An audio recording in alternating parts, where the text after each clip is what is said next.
আসসালামু আলাইকুম। বিএনপিতে কোনো চাঁদাবাজ নেই, ডক্টর ইউনূস সরকারের লোকজন চাঁদাবাজি করছে, এমনটি বলেছেন বিএনপির সর্বোচ্চ নীতি নির্ধারণী ফোরাম জাতীয় স্থায়ী কমিটির সদস্য মির্জা আব্বাস। তো মির্জা আব্বাস বলেন, আওয়ামী লীগ দেশ থেকে হাজার হাজার কোটি টাকা পাচার করেছে, এই কথাটি সত্য, কিন্তু গত ৮ মাসে দেশ থেকে প্রায় ৯০,০০০ কোটি টাকার মতো পাচার হয়ে গেছে। দেশে অনেক চাঁদাবাজি হচ্ছে, বিএনপি তো এখন ক্ষমতায় নেই, তাহলে কারা চাঁদাবাজি করছে? তো বর্তমান ডক্টর ইউনূস সরকারের লোকজনই এই চাঁদাবাজির সাথে সম্পৃক্ত।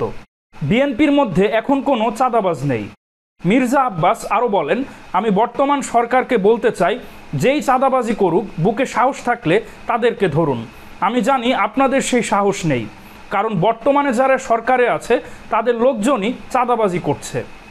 মির্জা আব্বাস আরও বলেন, বিএনপির শত্রু ছিল আওয়ামী লীগ, কিন্তু এখন বর্তমানে বিএনপির অনেক শত্রু হয়ে গেছে।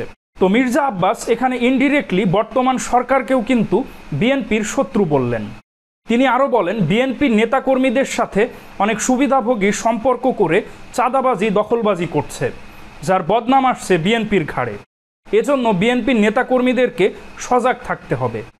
কোনোভাবেই চাঁদাবাজ এবং দখলবাজদের অপকর্ম করতে দেয়া যাবে না। দলের নাম ভাঙিয়ে যেই চাঁদাবাজি করুক তাদেরকে আইনের হাতে তুলে দিতে হবে, আর ছদ্মবেশে কোনো আওয়ামী লীগকে দলে ঢুকতে দেয়া যাবে না। মির্জা আব্বাস আরও বলেন, আওয়ামী লীগ সরকারের আমলে মিডিয়ার কোনো স্বাধীনতা ছিল না, আর বর্তমান সরকারের আমলেও মিডিয়ার কোনো স্বাধীনতা নেই।